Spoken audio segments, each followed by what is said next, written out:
সুপ্রিয় দর্শক, আসসালামু আলাইকুম ওয়া রাহমাতুল্লাহ। আশা করি সবাই ভালো আছেন। এই পর্বে আপনাদের দেখাবো একটি ফ্যাক্টরিতে প্যানেল বোর্ড কিভাবে ইনস্টলেশন করতে হয়, কিভাবে বানানো হয়। যে দেখতে পাচ্ছেন লম্বা আকৃতির ঘরের মতো, যে এটি হচ্ছে একটি প্যানেল বোর্ড। অনেক বড় একটি প্যানেল বোর্ড কাজ করা হচ্ছে, নতুনভাবে বানানো হচ্ছে, যে এখন কমপ্লিট হয়নি। আমরাও চাচ্ছি, আমিও চাচ্ছি যে আপনাদেরকে দেখাবো প্রথম থেকে শেষ অবধি কিভাবে বানানো হয়, কিভাবে প্যানেল বোর্ডটি রাখা হয়েছে। দেখতে পাচ্ছেন একটি প্যানেল বোর্ড, এই যে দেখতে পাচ্ছেন এগুলো হচ্ছে যে আপনার ফাইবার ফাইবার বোর্ড। আর এই ফাইবার বোর্ডের মাঝখানে যে খাঁজ কাটা আছে, যে খাঁজ কাটা, এটার ভিতরে হচ্ছে আপনার বাঁশভার এখানে রেখে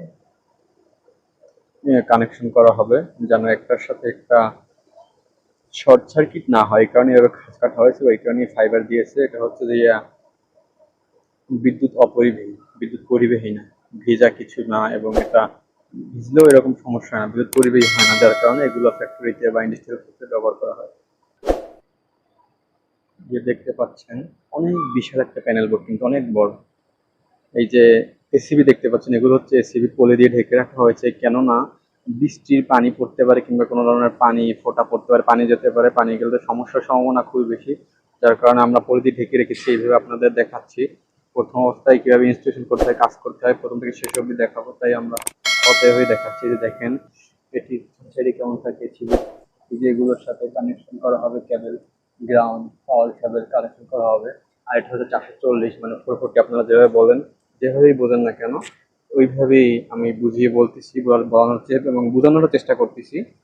হ্যাঁ, এখানে 440 ভোল্ট মানে 440 দেওয়া হবে, এবং ওটা থেকে আউটপুট নেওয়া হবে মেশিনের এক একটি সাইডে পাওয়ার দেওয়া হবে, আউটপুট দেওয়া হবে।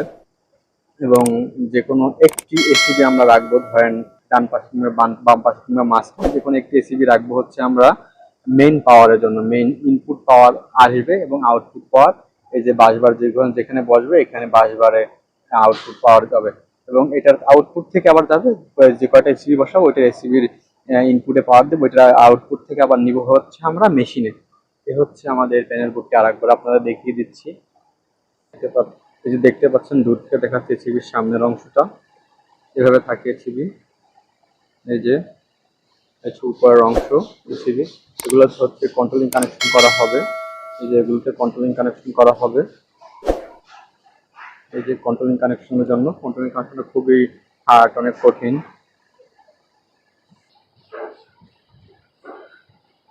কন্ট্রোলিং কানেকশন খুবই হার্ড এবং কঠিন। দেখতে পাচ্ছেন কিছু নাম্বার আছে, নাম্বার সিকোয়েন্স বুঝে আমাদের কানেকশন করতে হয়।